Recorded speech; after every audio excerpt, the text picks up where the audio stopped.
제가 가지고 있는 성경은 신약 성경 200면에 사도행전 8장 14절부터 25절 말씀까지입니다.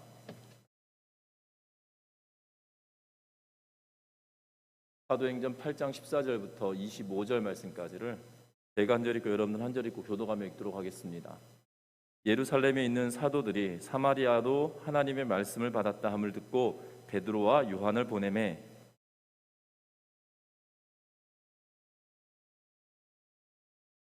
이는 아직 한 사람에게도 성령 내리신 일이 없고 오직 주 예수의 이름으로 세례만 받을 뿐이더라.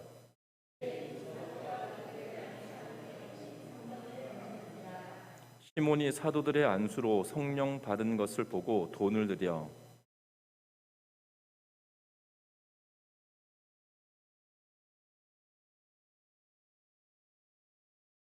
베드로가 이르되 내가 하나님의 선물을 돈 주고 살 줄로 생각하였으니 내 은과 내가 함께 망할지어다.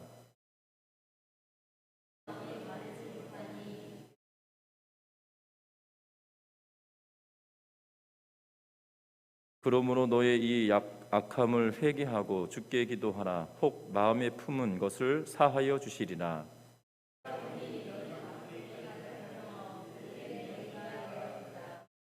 같이 읽습니다. 시몬이 대답하여 이르되 나를 위하여 주께 기도하여 말한 것이 하나도 내게 임하지 않게 하소서 하니라. 아멘. 우리 서로 인사 나누고 말씀 나누겠습니다. 사랑하고 축복합니다. 로마 제국 시대에 기독교가 박해를 받던 초대교회의 일입니다. 로마의 원형 경기장에 끌려가서 순교한 한 성도가 유언처럼 남긴 말이 시 한 편으로 역사에 두고두고 남겨져서 또한 신앙인들의 가슴을 울리고 있는 그러한 유언과 같은 시의 형식의 노래가 있는데요. 뭐라고 남겼냐면 이렇게 남깁니다. 나를 저주하십시오. 당신들이 나를 저주하면 할수록 나는 당신들을 사랑할 것입니다. 나에게 침을 뱉어 보십시오. 그러면 나는 사랑의 숨결을 뿜어낼 것입니다. 나를 구타하십시오. 나는 신음소리로 사랑을 고백할 것입니다. 나를 찌르십시오. 나는 당신을 사랑한다고 절규할 것입니다. 나를 짐승의 먹이로 던지십시오. 나는 사랑의 제물이 될 것입니다. 나를 불태우십시오. 그러면 나는 사랑의 제물이 될 것입니다. 나를 불태우십시오. 그러면 나는 사랑의 열기로 당신의 증오의 가슴을 녹일 것입니다. 나는 그러한 유언과 같은 시를 지어서 유언과 같은 시를 지은 것이 아니라 마지막 고통을 당하는 그 순간에 이렇게 이야기함으로 인하여서 그것이 시의 형식으로 노래의 형식으로 초대교회 성도들에게 들려지고 전수되어지는 그러한 글귀입니다. 죽음의 문턱에 이르러서 또한 짐승들에 의하여서 몸이 찢겨짐을 당하고 또한 불에 타는 어려움을 당하고 그리고 고통스러운 그러한 상황들을 직면하고 있는 그리스도인들에게 이러한 시의 모습으로 사랑의 숨결을 뿜어내고 사랑을 고백하고 당신을 사랑한다고 절규할 것이고 사랑의 제물이 될 거다라고 이야기하며 당신의 증오의 가슴을 녹아내리게 할 거다라고 이렇게 말할 수 있는 이유가 무엇이겠냐는 겁니다. 분명한 것은 예수님께서도 십자가에 죽으시면서 그를 십자가에 못 박았던 이들에 대하여 죄를 그들에게 돌리지 마시고 용서해 달라고 이야기하시고 스데반 집사도 돌을 맞으면서도 그를 죽이고 있는 그의 동족들에게 이 죄를 묻지 마시고 그들을 용서해 달라고 기도하고 있는 그러한 스데반의 모습과 또한 초대교회 형장에서 죽음을 당하고 있는 이 한 명의 그리스도인과 같은 그러한 모습이 가능한 이유가 도대체 무엇이냐는 겁니다. 성경은 우리들에게 말합니다. 그것은 다른 것이 아니라 성령이 그들에게 있기 때문에 이러한 일들이 가능케 되었다라고 우리에게 말하고 있는 것을 보게 됩니다. 죽음의 형장에서 부르는 사랑의 노래이고 또한 죽음의 형장으로 끌려가는 사람이 도대체 무슨 힘이 있어서 이런 노래를 만들어 부를 수 있었겠냔 말입니다. 중요한 것은 그의 심령에 성령이 함께 하시고 하나님의 마음이 그에게 있었기 때문에 그로 하여금 하나님의 마음 때문에 이 그를 죽이고 있는 이들에게까지도 그러한 사랑의 노래를 부르며 이 세상이 감당할 수 없는 그러한 모습을 보여주고 있는 그러한 것입니다. 특별히 오늘 성경의 말씀은 스데반 집사가 죽고 난 이후에 그리스도인들이 곳곳으로 흩어집니다. 특별히 오늘 성경은 8장은 빌립 집사님에 대한 이야기를 기록하고 있는데, 빌립 집사님이 스데반 집사의 죽음 이후에 사마리아 지역으로 가서 복음을 전하고 있는 그러한 모습을 보게 되는데요. 복음에는 능력이 있어서 각각의 개인들의 삶을 변화시킬 뿐만 아니라 그 지역 사회도 변화시키는, 사회를 변화시키는 능력이 있음을 빌립 집사를 통하여 우리가 보았다는 겁니다. 분명한 것은 복음의 능력이 있는데 그 복음의 능력은 다른 것으로 인하여 나타나고 있지 않다라는 겁니다. 복음이라고 하는 것은 씨앗과 같아서 그 씨앗이 마음에 숨겨서 30배, 60배, 100배의 결실을 맺게 되어지는데, 그 씨앗이 우미 트고 싹이 나게 되는 그러한 힘은 다른 것이 아니라 성령의 능력이 함께할 때 가능하게 되어진다는 것을 오늘 말씀을 통하여 우리가 찾아볼 수 있는데요. 특별히 오늘 말씀을 통해서 우리가 어떻게 성령을 경험하게 되고 체험하게 되어지는지 말씀을 통해서 살펴보고, 또한 성령을 체험하게 되어지는데 그것과 부합하지 않는 그러한 모습을 오늘 보여주는 시몬의 모습을 통해서 우리의 삶을 시몬과 같은 존재의 삶이 아니라 정말 하나님께서 기뻐하시는 그러한 모습으로 살아갈 수 있는 우리 모든 성도님들 되시기를 주의 이름으로 부탁드립니다. 빌립 집사님이 사마리아로 가서 복음을 증거하고 능력을 행합니다. 그래서 사마리아 성에 기쁨이 충만하였다라고 13절에 기록해 놓고 있는 것을 보게 됩니다. 그래서 시몬도 13절이 아니죠. 8절에 보면 그렇게 말하고 있는 것을 보게 됩니다. 그 성에 큰 기쁨이 있더라라고 하면서 사마리아 성에 큰 기쁨이 충만하였음을 성경은 이야기하고 있고, 사마리아 성에 살아가고 있는 그리스도인들에게 너무나 놀라운 일들이 있었다라고 말하고 있는 것을 보게 됩니다. 그래서 그들에게 기쁨이 충만했을 뿐만 아니라 예수를 믿는 이들도 늘어나기 시작했고, 또한 세례를 받는 사람들도 많아졌음을 이야기합니다. 이러한 사마리아 성에 놀라운 변화의 소식이 있고 복음의 역사가 있다라는 소식을 예루살렘 교회에게까지 전달되어지고 전해진 것으로 보여집니다. 그래서 예루살렘 교회에 있는 베드로와 요한을 파송해서 그들이 어떠한 삶을 살아가고 있는지 신앙을 점검하고, 또한 그들에게 필요한 것을 가르치기 위하여 예루살렘 교회는 이 베드로와 요한을 보내고 있는 모습을 14절 말씀에 기록하고 있는 것을 보게 되는데, 우리 14절 말씀 같이 한번 읽어봅니다. 같이 읽습니다. 예루살렘에 있는 사도들이 사마리아에도 하나님의 말씀을 받았다 함을 듣고 베드로와 요한을 보내매. 아멘. 베드로와 요한이 사마리아 성에 도착했습니다. 그런데 그들에게 문제점이 있다는 것을 발견하게 됩니다. 우리가 15절과 16절 말씀 같이 한번 읽어보겠습니다. 같이 읽어봅니다. 그들이 내려가서 그들을 위하여 성령 받기를 기도하니 이는 아직 한 사람에게도 성령 내리신 일이 없고 오직 주 예수의 이름으로 세례만 받을 뿐이더라. 아멘. 오늘 15절 말씀에 뭐라고 기록합니까? 내려가서 그들을 위하여 성령 받기를 기도하였다라고 말합니다. 다시 말하면 사마리아 성에 그리스도인들이 늘어났고 예수님의 이름으로 세례를 받는 이들도 늘어났다는 사실입니다. 그런데 그 예수 그리스도의 이름으로 세례를 받는 이들이 많았지만 그들에게 부족한 것이 하나 있었는데, 그것은 다른 것이 아니라 아직 한 사람에게도 성령 내리신 일이 없었다라는 것이 문제점인 것이죠. 그래서 사도들은 무엇을 합니까? 사도들은 내려가서 그들을 위하여 성령 받기를 위하여 기도하였다라고 말하고 있는 것을 보게 됩니다. 그러면서 우리 17절 말씀 같이 한번 읽어봅니다. 이에 두 사도가 그들에게 안수하며 성령을 받는지라. 아멘. 그래서 사도들이 사람들에게 안수하며 기도합니다. 그랬더니 어떠한 일이 벌어집니까? 성령을 받게 되었다라고 17절 말씀에 기록하고 있는 것을 보게 됩니다. 여러분들, 성령은 그러면 어떻게 받게 되어지는 것일까요?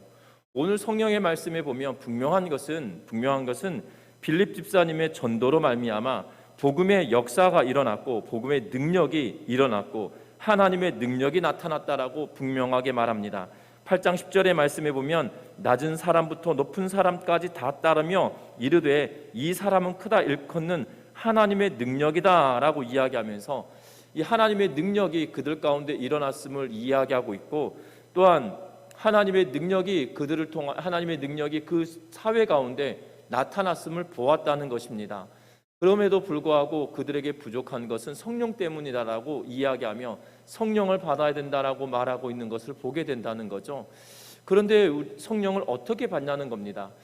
간혹 이런 분들이 계십니다. 이런 분들이 계세요. 뭐라고 이야기하냐면 사도들이 사마리아 성에 가서 안수함으로 그들이 성령을 받았다라는 것에 집중하고 있는 것을 보게 됩니다. 그런데 그래서 내가 안수하면 성령을 받을 수 있어 라고 말하는 목회자들도 있고요, 때로는 사역자들도 있는 것을 보게 됩니다. 그런데 그것은 잘못된 것인 것 같아요. 왜냐하면 성경을 잘 보시면 오늘 성경 본문에 14절부터 시작해서 17절 말씀까지 순서적으로 기록해 놓고 있는데요, 무엇을 중점으로 이 사도행전을 쓰고 있는 누가는 무엇을 먼저 쓰고 있냐면 사도들이 기도하였다라는 것에 먼저 방점을 찍고 있는 것을 보게 됩니다. 여러분들 잘 보시면 이 15절과 17절을 같이 보셔야 되는데요, 그들이 내려가서 그들을 위하여 성령 받기를 기도했다. 그리고 이에 두 사도가 그들에게 안수함에 성령을 받은지라 라고 이야기하고 있는데, 그래서 안수함으로 성령을 받게 된 것이다 라고 말함으로 인하여 나에게 안수받으면 성령을 받을 수 있다라고 주장하시는 분들이 가끔가다 한 번씩 있으세요.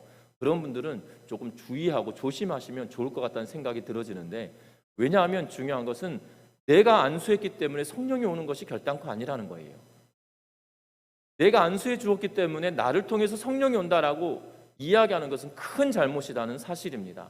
성경은 뭐라고 이야기하냐면 사도들이 그들을 위하여 기도함이 먼저였다는 거예요. 저와 여러분들이 성령의 은혜를 경험하고 체험하길 원하십니까? 그렇다면 저와 여러분들이 하나님 앞에 기도함으로 나아가는 은혜가 있으시기를 주의 이름으로 부탁드립니다. 여러분들 기도할 때 하나님의 능력이 임하게 되고요, 성령이 저와 여러분들 가운데 충만하게 되어짐을 믿고 나아가는 은혜가 있으시기를 주의 이름으로 부탁드립니다. 성령이 사도들이 하여서 안수함으로 그들이 성령을 받았다라고 한다면 창세기 사도행전 2장에 기록되어져 있는 성령의 첫 번째 임하심과 성령의 충만함을 사도들이 스스로가 서로를 위해서 머리에 안수해 줌으로 인하여서 생겨났었어야 될 거예요. 그러나 그렇지 않거든요. 그들이 전심으로 기도하며 쉼없이 기도하며 모여서 기도하기 시작할 때 하늘로부터 강한 바람과 같은 역사가, 또한 불의 혀와 같은 역사가 그들에게 임하였다는 사실이죠.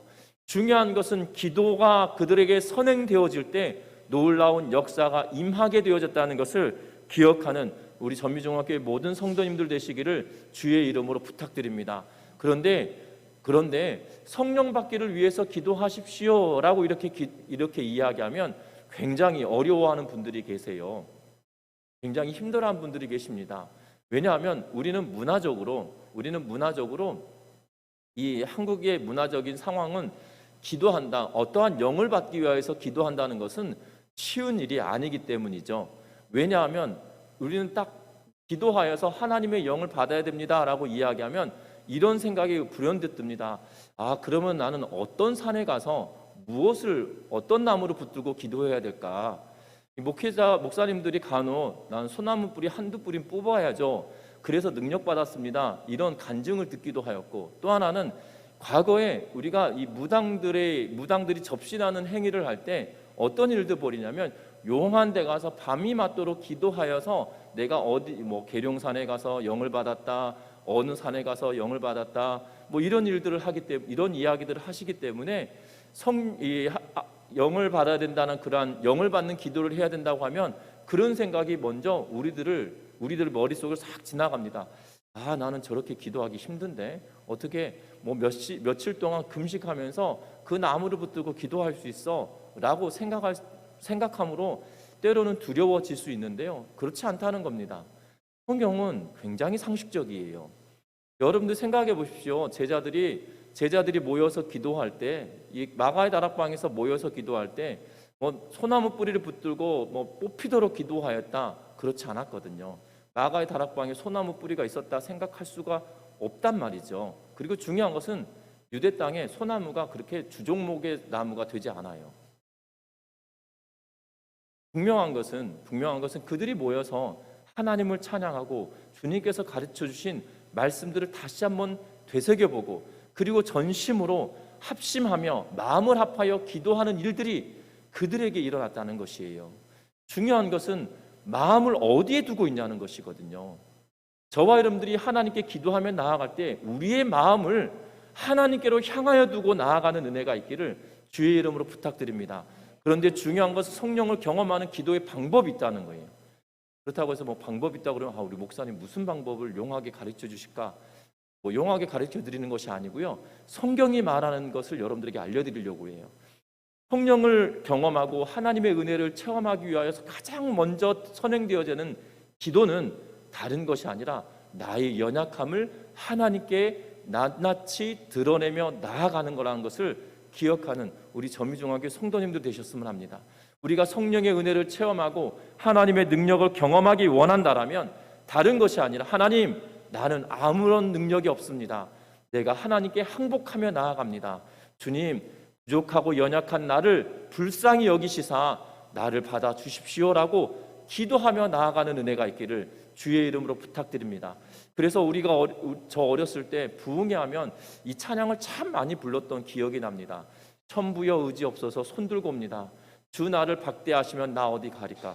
지금은 박대라는 표현을 잘 쓰지 않고 주 나를 외면하시면 나 어디 가리까라고 찬송을 번역했던데, 이 외면보다 박대라는 말이 더 저는 가슴에 확 와닿는 것 같아요. 저도 이렇게 말하면 옛날 사람인가요?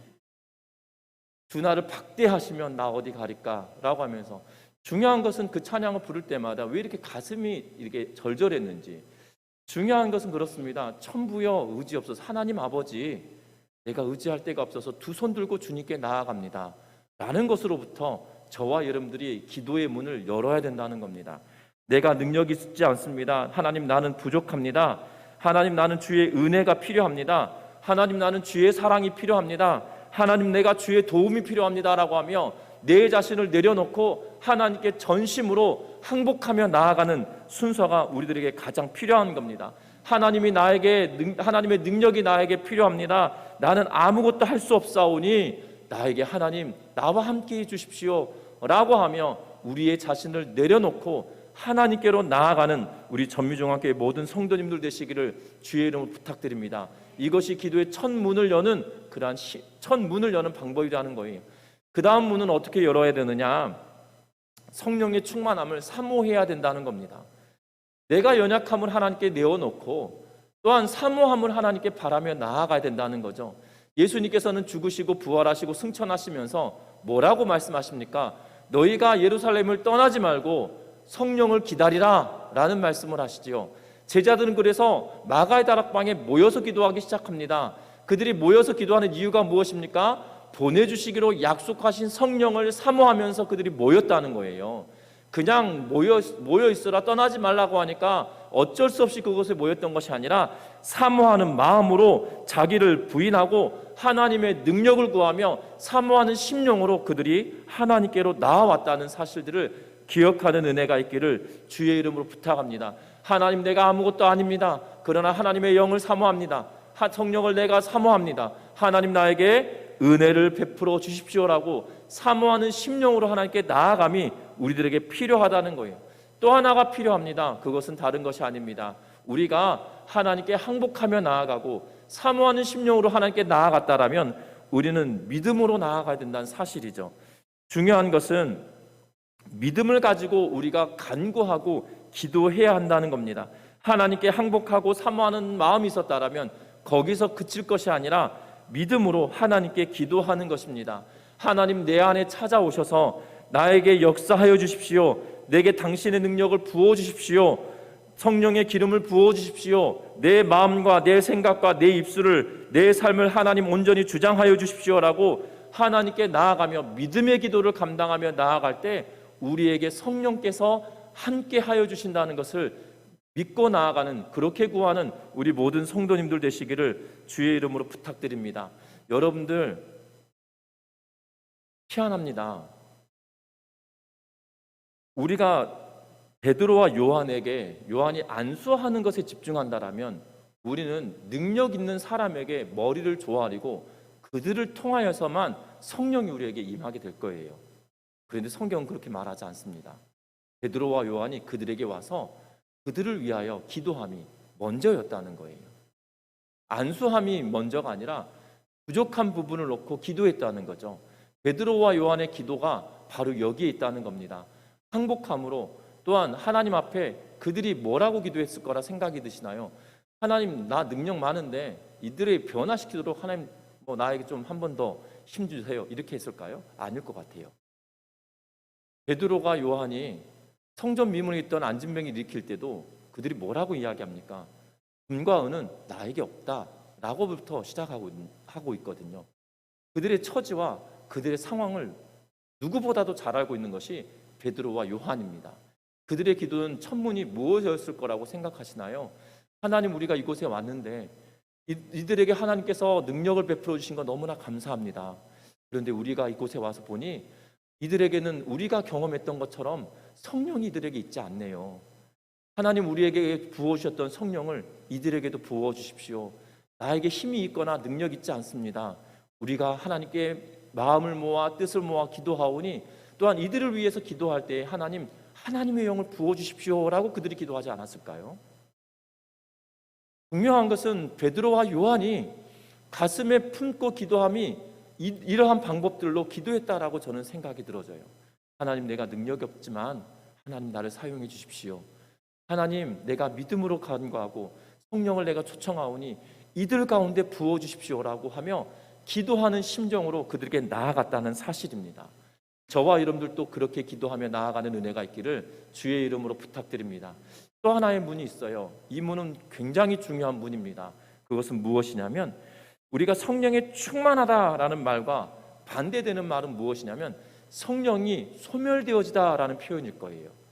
그런데 성령이 소멸되어진다, 내 안에 있는 성령에 충만하면 성령으로 인하여 내 삶의 모든 영역에 가득 채워지는 걸 말하거든요. 그런데 이 내 안에 가득 차 있는 성령이 점점 줄어들고 소멸되어지는 것이 있어요. 그렇다고 성령이 떠나는 것은 아니지만 소멸되어져 가는 것을 경험할 때가 있어요. 그것은 무슨 이유 때문일까요? 뭐 때문에 그럴까요? 그것은 다른 것이 아니라 죄라고 하는 것 때문이거든요. 성령의 능력이 내 안에서 소멸되어지는 가장 큰 원인은 죄 때문인 거예요. 죄로 말미암아 내 삶의 영역에 충만할 성령의 은혜가 점점점 줄어가게 되어지는데 중요한 것은 이 죄의 문제를 어떻게 해결해야 되냐는 거죠. 죄를 짓지 않는 것이 가장 중요한 것이겠지만 더 중요한 것은 하나님의 말씀으로 성령으로 하나님의 말씀으로 순종하며 삶을 살아가는 우리들의 삶이 필요한데 그렇게 되어지지 않을 때가 때로는 많다는 거죠. 그런데 이 죄의 문제를 해결할 수 있는 유일한 길은 다른 것이 아니라 예수 그리스도의 십자가 앞에 우리의 자신을 다시금 내어놓는 것밖에 되지 않는다는 거예요.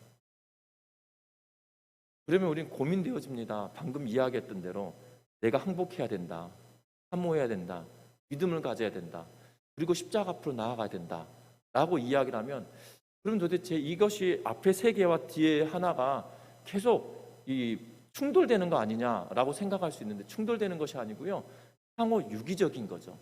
죄의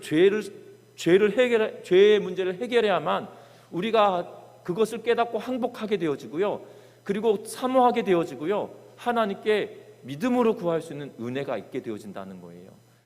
저와 여러분들이 정말 하나님께 항복하는 심정으로 천부의 의지 없어서 손들고 옵니다라는 그런 마음으로 기도하는 은혜가 있기를 바랍니다. 또한 성령을 하나님 나에게 부어주셔서 정말 사모하는 심령으로 나에게 부어주십시오라고 초청하며 나아가는 은혜가 있기를 바랍니다. 또 하나는 저와 여러분들이 믿음으로 간구함으로 성령의 은혜가 충만하여 주시기를 주의 이름 부탁합니다. 뿐만 아니라 내 안에 죄의 문제를 해결함으로 말미암아 예수 그리스도의 십자가의 은혜로 내 삶의 죄의 고리가 끊어짐으로 말미암아 성령의 충만함을 누리고 유지하며 살아가는 우리 전미중앙교회 모든 성도님들 되시기를 주의 이름으로 부탁드립니다. 저와 여러분들의 삶이 성령이 충만해져야 된다는 거예요. 반면에 이런 분, 오늘 성경의 말씀에 보면 시몬이라고 하는 사람이 등장합니다. 이 시몬은 마술사였습니다. 마술을 하는 그러한 사람이었거든요. 그래서 9절에 보면 그 성에 시몬이라 하는 사람이 전부터 있어 마술을 행하여 사마리아 백성을 놀라게 하며 자칭 큰 자라라고 하면서 이 사마리아 성에서 유명하였던 마술을 행하는 사람이었습니다. 그리고 이 시몬도 빌립 집사의 영향을 받아 세례를 받고 전심으로 빌립을 따라다니기 시작했고, 또한 빌립으로 말미암아 나타났던 표적과 큰 능력을 보고 놀라게 되어집니다. 그런데 더 놀라운 것은 이 시몬이라고 하는 사람이 예루살렘으로부터 사도라고 불려지는 베드로와 요한이 왔는데 그들이 머리에 안수하고 기도했더니 놀라운 일이 벌어지는 거죠. 표적과 기사뿐만 아니라 성령의 능력이 행하여짐을 보게 됩니다. 그래서 성령을 받고 사람들이 성령의 능력으로 살아가는 것을 보고 어떠한 생각을 하게 되냐면 17, 18절 말씀 보니까 같이 한번 봅니다. 18절과 19절 말씀 보겠습니다. 시몬이 사도들의 안수로 성령 받는 것을 보고 돈을 들여 이르되 이 권능을 내게도 주어 누구든지 내가 안수하는 사람은 성령을 받게 하여 주소서 하니. 아멘. 시몬이 뭐라고 이야기합니까? 그가 돈을 베드로와 요한에게 주면서 나한테 그 능력 팔아라. 쉽게 말하면 나한테 그 능력 팔아라. 당신이 가지고 있는 이 권리를 나한테 내놓아라, 이 말이거든요. 중요한 것은 시몬이 잘못 이해한 거죠. 성령을 사고 팔 수 있을 거라고 생각했던 것 같습니다. 마술은 그렇게 사고 팔았는지 모르겠습니다. 특별히 사도행전을 보다 보면 에베소 교회 성도들이 말씀을 깨닫고 난 이후에 은 5만이나 되는 엄청난 양의 책을 불태우는데 그 책을 마술을 행하는 책들이거든요. 그런 것처럼 마술을 행하는 능력이 사고 팔 수 있는 그러한 것들로 여겨졌기 때문에 가능했을 수도 있지만, 시몬이 생각하는 것은 그가 돈으로 모든 것을 해결할 수 있다라고 생각하는 큰 문제가 그에게 있었다는 점입니다. 여러분들, 시몬의 모습이 정말 당돌하다라고 우리는 여길 수 있을 것 같아요. 왜냐하면 우리는 믿음이, 또한 성령이 어떠한 분이신지 알기 때문이죠. 특별히 성령은 돈으로 살 수 있는 것이 아니라 하나님의 선물이라는 사실을 우리는 이미 알고 있기 때문입니다.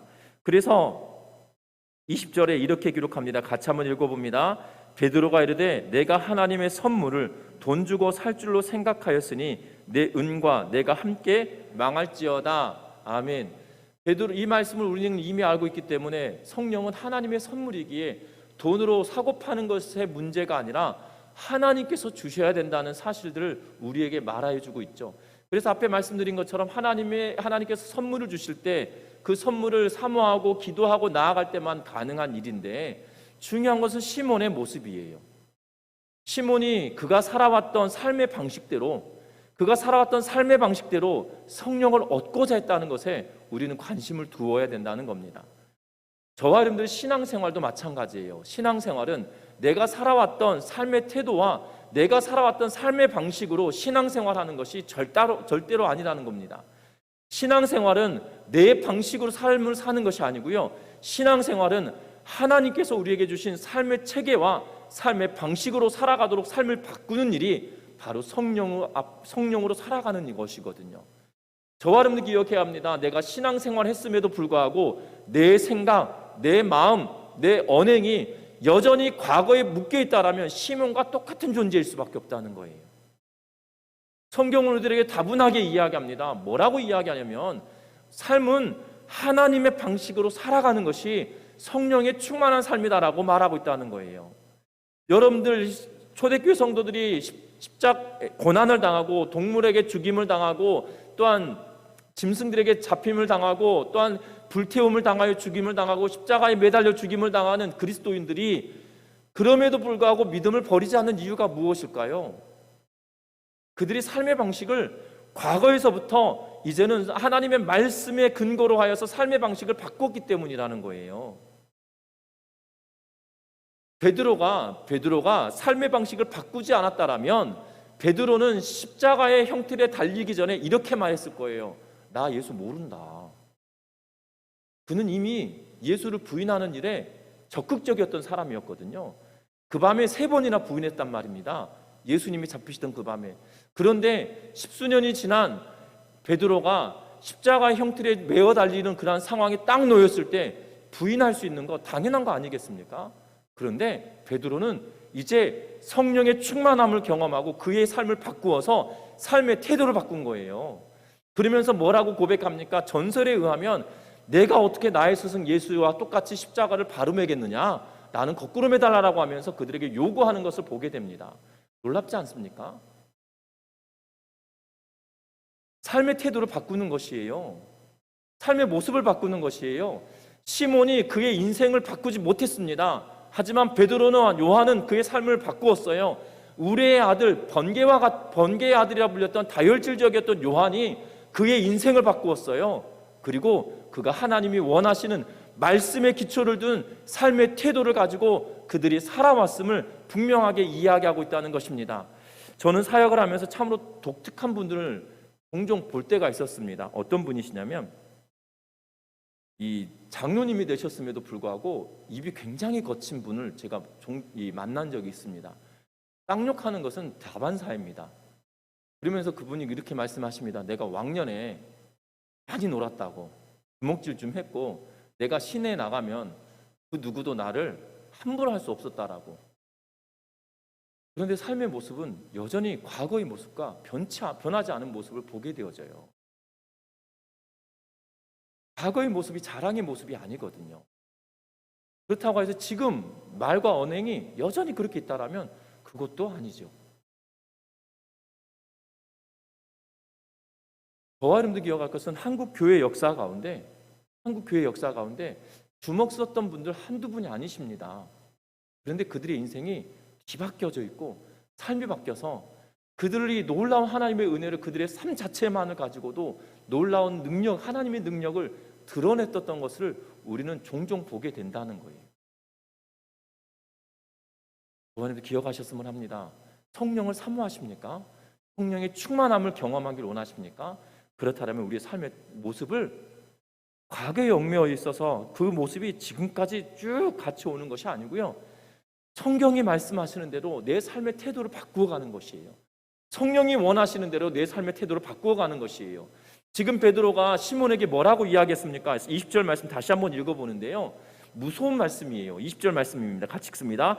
베드로가 이르되 네가 하나님의 선물을 돈 주고 살 줄로 생각하였으니 네 은과 내가 함께 망할지어다. 아멘. 여러분들 기억하셔야 됩니다.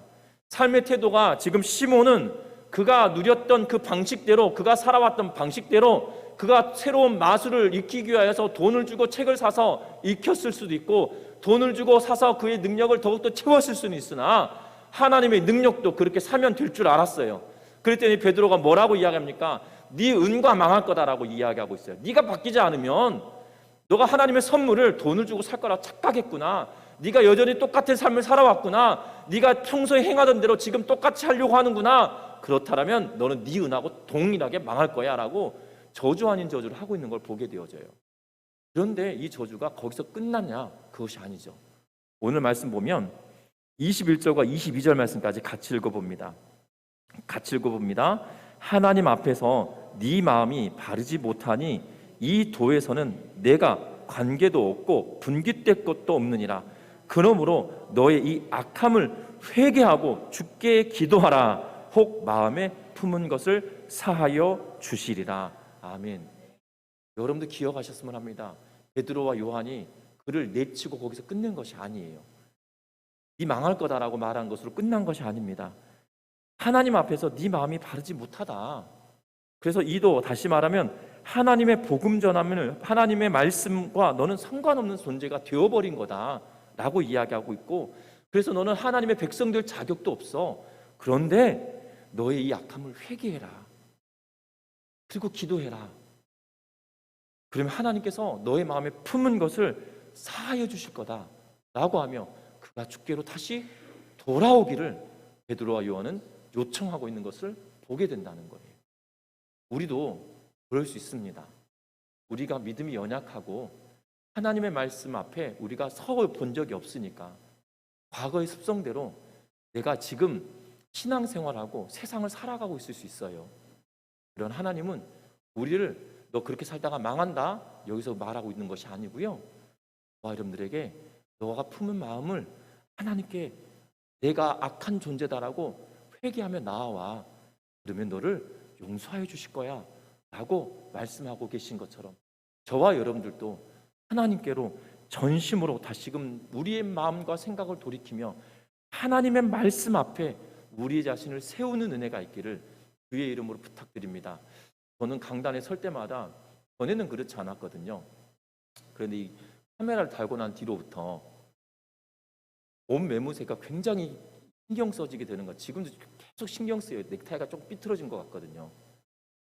계속 신경 써가지고 계속 이 영상을 다시 보시면 아시겠지만 막 찬송하다가도 계속 이걸 만지고 있고 그러거든요. 왜 저기 앞에 제 모습이 안 보이면 상관이 없는데 제 모습이 뒤에만 있고 앞에가 없으면 뭐 신경 안 쓸 것 같아요. 뭐 넥타이가 틀어져 있든 머리가 틀어져 있든 뭔 상관이겠습니까? 근데 되게 보기 싫은 거예요. 제가 보기에도. 똑같지 않겠습니까? 여러분들이 거울 앞에 설 때 이런 마음 아니시나요? 저는 아침에 거울 한 번만 보고 안 보거든요. 왜냐하면 반할 것 같아가지고 제 스스로가 저한테 반할 것 같아. 아침 한 번만 딱 봅니다. 그러면 어떤 분들은 여러 번씩 보는데요. 왜 그렇습니까? 내 옷 매무새나 내 머리 스타일이 잘못되지 않을까 하면서 이렇게 계속 보시는 거 아니겠어요? 그리고 여성분들 보면 꼭 식당 갔다가 밥 먹고 나면 꼭 화장한 얼굴을 다시 좀 보시더라고요. 예, 왜 그렇습니까? 혹여나 내 얼굴에 뭐 묻지 않았나, 그리고 내 입 사이에 뭐가 끼지 않았나 계속 살피시는 것이잖아요. 근데 사실 저는 잘 안 보거든요. 왜냐하면 난 안 보이니까. 남들이 보는 것이지 제가 보는 것은 아니니까. 그런데 그렇게 신경 쓰는 이유가 무엇인가요? 바로 내가 꾸미고 갖추었던 것들이 틀어지거나 변하는가 확인하는 작업이잖아요. 우리가 하나님 말씀 앞에 선다는 것은 바로 이런 거예요. 하나님 말씀 앞에 딱 세워놓고 하나님 말씀에 내 삶이 틀어졌냐, 틀어지지 않았냐 이것을 점검하면서 가는 거거든요. 내 삶에 틀어진 것이 있다라면 하나님, 내가 또 죄를 범하고 하나님 말씀대로 살지 못하는 정말 죄를 범했네요. 하나님 나를 용서해 주십시오. 지금 하나님 말씀대로 내가 살아가도록 애써 보겠습니다. 아니, 내가 그렇게 살아갈 수 있도록 성령을 부어주십시오. 내 안에 내 힘으로 되지 않습니다. 고통스럽습니다. 내가 스스로 되어지지 않기에 성령께서 성령을 충만하게 부어주셔서 내 삶이 하나님께 합당한 삶을 살아가도록 도와주십시오라고 기도하며 나아가는 우리 전미중학교 모든 성도님들 되시기를 주의 이름으로 부탁드립니다. 말씀을 맺으려고 합니다. 여러분들 기억할 것은 성령의 은혜가 충만하지 않으면 우리의 신앙생활에 능력이 있지 않다는 거예요. 분명히 예수의 이름으로 세례를 받은 사마리아 성 사람들이 그들 가운데 예수의 이름을 듣고 세례를 받은 것으로만으로도 이미 기쁨이 충만했거든요. 그런데 그들에게 부족한 부분은 성령이 충만하지 않았다는 것이지요. 그래서 베드로와 요한이 기도하고 그들을 위해서 기도하기 시작하였을 때 성령의 충만함을 그들이 경험함으로 또 다른 눈이 열렸음을 보게 된다는 거예요. 그래서 시몬도 그 또 다른 세계의 눈을 열고 그것을 얻고자 했다는 것이지요. 저와 여러분들이 그 성령의 충만함은 다른 것이 아니라 앞에서 말씀드렸던 것처럼 하나님께 항복하며 나아가고 사모하며 나아가고 또한 하나님께 믿음으로 나아가고 죄를 하나님 용서해달라고 말씀 앞에 끊임없이 우리의 죄사함을 위하여 기도하며 나아갈 때 우리에겐 성령이 충만함을 보게 된다는 겁니다. 또 하나는 우리의 일상의 삶 속에 살아왔던 모습을 고치며 살아가야 된다는 거예요. 그것이 성령의 역사하심을 이끌어가는 성령의 충만함을 경험하고 유지하는 거라는 걸 기억하면서 저와 여러분들의 삶 속에 성령의 충만함으로 예수 그리스도의 이름으로 세례받은 것으로만 그치는 것이 아니라 성령의 충만한 은혜로 말미암아 저와 여러분들의 신앙생활에 또 다른 지평이 열려져 가기를 주의 이름으로 부탁드립니다. 우리 찬양하시겠습니다.